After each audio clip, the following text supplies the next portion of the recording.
మూసీ నది పనులకు ఎవరు అడ్డుపడ్డా ఆగేది లేదన్నారు తుంగతుర్తి ఎమ్మెల్యే మందుల సామేల్. నీతి నిజాయితీతో బీఆర్ఎస్ రాజకీయాలు చేస్తే మంచిదన్నారు. మల్లన్న సాగర్ బాధితులను మీరు ముంచినట్లు మేము చేయదలుచుకోలేదన్నారు. నిర్వాసితులందరినీ కాంగ్రెస్ ఆదుకుంటుందని చెప్పారు సామేల్. ప్రజల పక్షాన కాంగ్రెస్ నిలబడుతుందన్నారు సామేల్.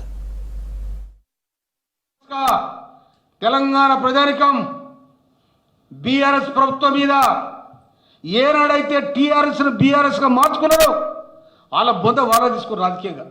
ఇలా ఏమైంది? ఎక్కడ పోయి బీఆర్ఎస్ భారత రాష్ట్ర సమితి ఏ భారతదేశంలో ఉన్నది? ఏ రాష్ట్రంలో నిలబెడతా ఉన్నారు? ఎక్కడో అక్కడ మూలపోయి పోయినారు.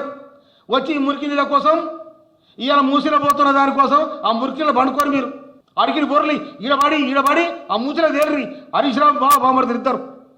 అలా తెలుస్తుంది. ఎవరాపినా ఆగదది. ఇవాళ లక్షలాది ఎకరాలకు నల్లగొండకు జీవనాధారమైంది మూసీ నది, రంగారెడ్డికి జీవనాధారమైంది మూసీ నది.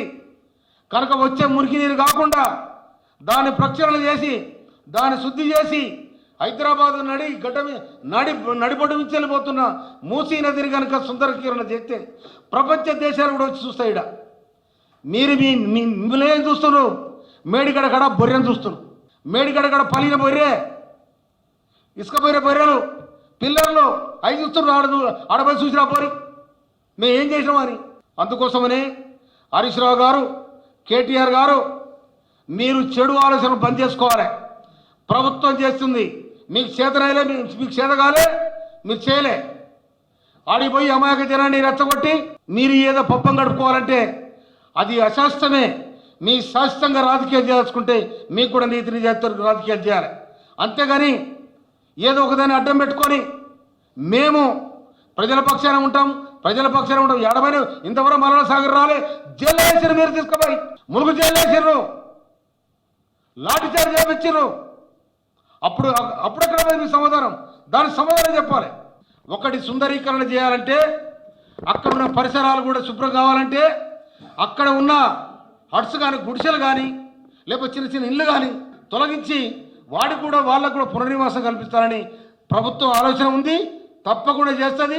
ప్రజల పక్షాన కాంగ్రెస్ పార్టీ నిలబడుతుంది. రేపరించే మల్టీపర్పస్ కార్డు కూడా ప్రజలకు అందియబోతా ఉంది కాంగ్రెస్ ప్రభుత్వం. పెన్షన్ కార్డు ఇవ్వబోతా ఉంది, ఇంద్రమ ఇల్లు ఇవ్వబోతా ఉంది. మీరేమిచ్చారు?